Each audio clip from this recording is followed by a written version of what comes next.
After breakfast, Tim cut himself a thick sandwich of bread and cheese. He put it in a paper bag and pushed it into the pocket of his jacket. Aunt May gave him an apple. He knew that she was always glad when he went out for the day. He didn't mind that. He knew that she was thinking of the lodgers. She was worried about Miss Smith. Aunt May always said, "The less Miss Smith sees of you, Tim, the better. She just doesn't like boys. She pays well and we need the money, and I don't want her to leave." Tim didn't like Miss Smith any more than Miss Smith liked him. He was always glad to get out of the house or up to his own room and out of her way, and today he wanted to get away as soon as he could. He wanted to get to the house of the Saved Witch and back in daylight. Tim went upstairs. He couldn't go out and leave Sebastian curled up on his bed. Sebastian was fast asleep, but he heard Tim open the door. He looked up, saw Tim, and began to purr. "Come on, Sebastian," said Tim. He picked him up and slipped him under his jacket. "Miss Smith doesn't like you any more than she likes me, and I've got to get you out of here without her seeing me." Tim was just crossing the hall to the front door when Miss Smith came out of her room. "Tim!" she said as soon as she saw him. "Tim, come here, I want to talk to you." Miss Smith looked at him. Her eyes seemed to bore into him. "What have you got under your coat?"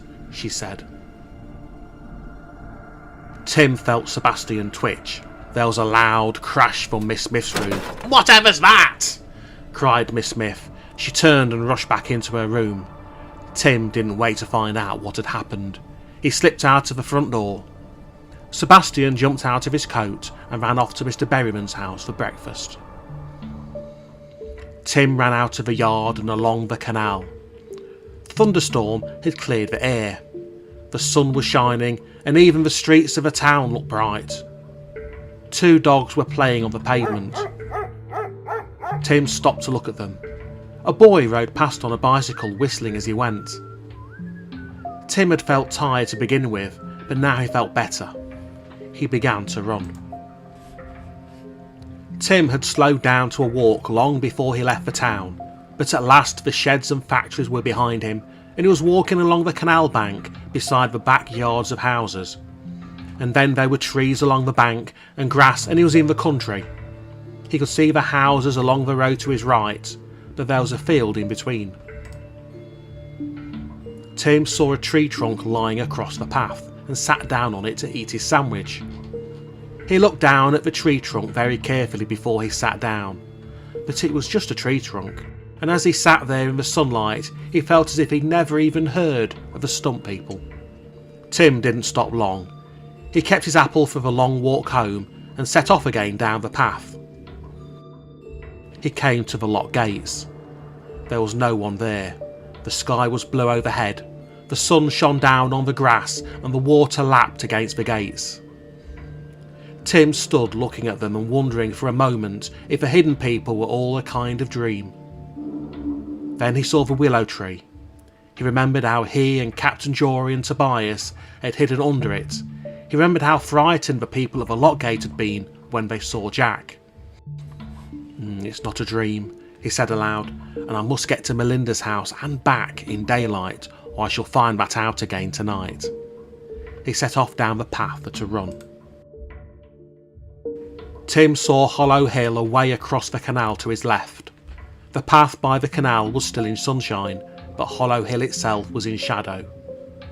Tim shivered.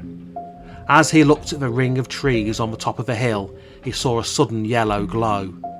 Smoke drifted over the trees.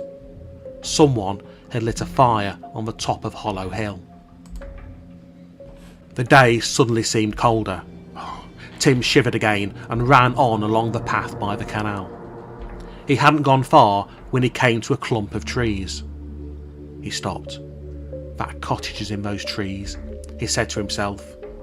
He remembered the little man and the Stump People. He went slowly over towards the trees. There was a little path towards them and he followed it into the trees. He came to a big patch of grass. This was where the cottage had been. but there was nothing there now except a few blocks of grey stone. The cottage had vanished. Tim went back to the canal. The sun was still shining as he went along the path. He was beginning to wonder if he would find Melinda's cottage, or that if that would have vanished too, when he saw the bridge over the canal ahead of him. It was a bridge where he'd seen the wild witches. Melinda's cottage stood along the road to his right, just as Tim remembered it. He broke into a run. When he got to the gate, he stopped. Now that he was there, Tim wasn't sure that he wanted to see Melinda. He wished he was safely home again. Still, I might as well go now I'm here, Tim said to himself. He opened the gate and went up the path to the door.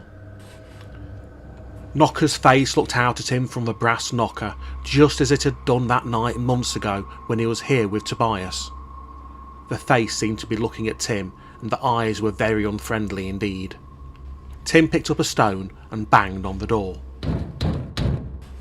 The door of the cottage slowly opened, and there was Melinda. She looked just as Tim remembered her.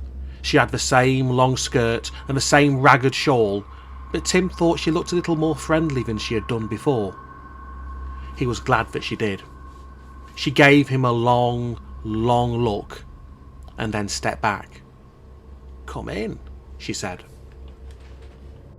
The tiger skin rug lay on the floor just as he remembered it. In spite of the sunshine, there was a good log fire blazing away. The firelight shone in the mirror and the brass candlesticks and danced in the glass bottles along the shelves. "Sit down," said Melinda. Tim went over to the chair by the fire. He was careful not to step on the rug. As he sat down, he saw that Melinda was watching him. She smiled. Some of her teeth were missing, but it was a friendly smile, and Tim felt a little bit better. "Don't be afraid of the tiger," said Melinda. "He won't hurt you." Tim wasn't sure about that, so he said nothing. Melinda came slowly forward to a chair on the other side of the fire and sat down. "So, you're going to help your friends among the hidden people to get back to Hollow Hill, are you, Tim?" she said. Tim nodded. "How did you know?" he asked. "Oh, there's not much that I don't know about the hidden people," said Melinda. "You need to keep an eye on them, Tim, even the best of them." Tim said nothing, but he felt that she was right. "How much do you want to send them back to the hill, Tim?" Melinda asked suddenly. "Aren't you afraid to be out at night with the wild witches about?" Tim looked up. "Yes," he said, "but I've got to get the hidden people back to Hollow Hill. A friend of mine lives in the yard. They'll drive him away from his house if they've nowhere else to go." Melinda nodded slowly. "So that's it," she said. She sat looking into the fire for some time. Tim said nothing. He waited, watching Melinda. At last she turned and looked at him. "Very well, Tim," she said slowly. "I'll help you. But you must be the one to do it, and you must do it alone." She got up and went over to a corner cupboard which was hanging on the wall. She opened it, took out a dark wooden box and gave it to Tim. It was a very strange box. There was a carved wooden figure of a tiger on the lid. "Open it and give me what's inside," said Melinda. Tim opened the box. There was a ball of white string inside. He took it out and handed it to Melinda. Melinda had taken a glass bowl from the shelves. She set the ball of string in the bowl and put it down on a little table. She took a bottle from the shelves and poured something from it over the string. At once the room was lit by a flash of blue fire. The string itself seemed like a ball of silver flames, and then the fire died away. The ball of string lay in the bowl as before, but now it glowed and shone with silver fire as if it had been made from moonbeams. "Give me the box," said Melinda. Tim handed it to her. She put the silver string inside, shut the lid and gave it back to him. Melinda moved the glass bowl back to the shelf. She laid a blue cloth over the little table and set 3 silver coins on the cloth. The coins looked very old, and one of them had a hole in the middle. Melinda held her hand out over the coins and muttered something. The coins shone brightly. "Pick up the coins, Tim," said Melinda. "They will help keep you safe. If anyone attacks you, throw one of the coins in his face and you will go free." Tim looked at the coins and then at Melinda. Melinda nodded. "Take them," she said. Tim picked them up and put them in his pocket. "Now," said Melinda, "this is what you must do. On the next night when the moon is full, you must make your way to the little bridge over the canal. You must keep on this side of the canal. Don't come by the road, and whatever happens, don't cross over the water. Go on past the bridge till you come to the wood where you saw the wild witches. When the moon is full, the wild witches will be at the 7 stones, which are in the middle of the wood. The highwayman and his friends from Hollow Hill will be there too. Go on past the wood and you will find a field. In the middle of the field there is a pool. A big stone juts out over the pool and a little thorn tree grows beside it. Tie one end of the silver string to the little tree and then creep back to the canal, letting the string out as you go.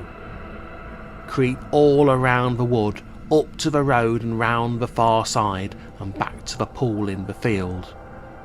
Go back along the far side of the pool till you come to the thorn tree. Then take the key from your pocket and pull the other end of a silver string through the hole in the end of the key. The silver string will slip through the wood and the stone, but the wild witches and the highwayman and his friends cannot cross it. It will drive them out of the wood and across the field and into the pool, and then that will be the end of them. When they're all gone, put the string back into the box and toss it after them into the pool." "But do you mean they'll all be drowned?" asked Tim. Melinda looked at him. "Don't you want to kill them, Tim?" she asked. Tim thought for a moment. "I want them to go away, but I don't think I want to kill them," he said. "I don't like killing things." Melinda smiled, as if pleased.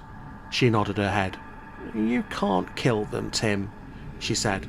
"You can only change them, you'll see. They won't drown, I promise you that. But they will change." "How?" asked Tim. "The whispering trees will tell you," said Melinda. "When you have heard the trees whispering, you can go home." "I don't understand," said Tim. "You will," said Melinda. "Take the box and go now. I want you to be home before dark. And go by the road, Tim, not the canal." "There are some of the highwayman's friends watching me in the yard," said Tim, "and the moon won't be full for 7 days. "It is 7 days till the moon is full," said Melinda. "You must hide, Tim. We must hide you for 7 days." "But where?" asked Tim. Melinda thought for a moment, and then she nodded her head. "I shall see you are hidden where your friends can find you, but where the wild witches can't come," she said. "Go home now, Tim, and remember, take the box with the silver string with you wherever you go. Wherever you go, mind. And don't be afraid. Tomorrow you'll be in hiding." "But where am I going?" asked Tim. "Home," said Melinda. "Good night." She opened the front door and Tim went out. To Tim's surprise, the sun was still shining. He took the box under his jacket and set off for the main road. He looked back to wave, but Melinda had shut the door. Tim held the box with one hand and pulled his apple out with the other. He was hungry. He hadn't gone far along the road when Mr. Penny's lorry pulled up in front of him. "Hello, Tim," called Mr. Penny, leaning out of a window. "Want to ride into town?" "Oh, yes, please," said Tim, running along to the cab and climbing in. He kept the wooden box under his jacket. The lorry jerked forward and Mr. Penny set off for the town. Tim found Sebastian curled up on his bed when he took his supper upstairs that night. He couldn't think how Sebastian had got there, but he was very glad to see him. As he took a last look out of his window, Tim saw Aaron's torch circling in the window across the yard. He swung his own torch in a circle. There were 2 short flashes from Aaron's window. Tim flashed back once. Then he switched the top of the torch to green and swung it in a circle again. Aaron flashed a green circle back at him. Tim put the catch on the window and set the wooden bar across the door. He put the 3 silver coins into the wooden box with a silver string and slipped the box into the bed. Then he got into the bed himself. He ate his supper and went to sleep with his arm around the box and with Sebastian pressed up against his feet, purring.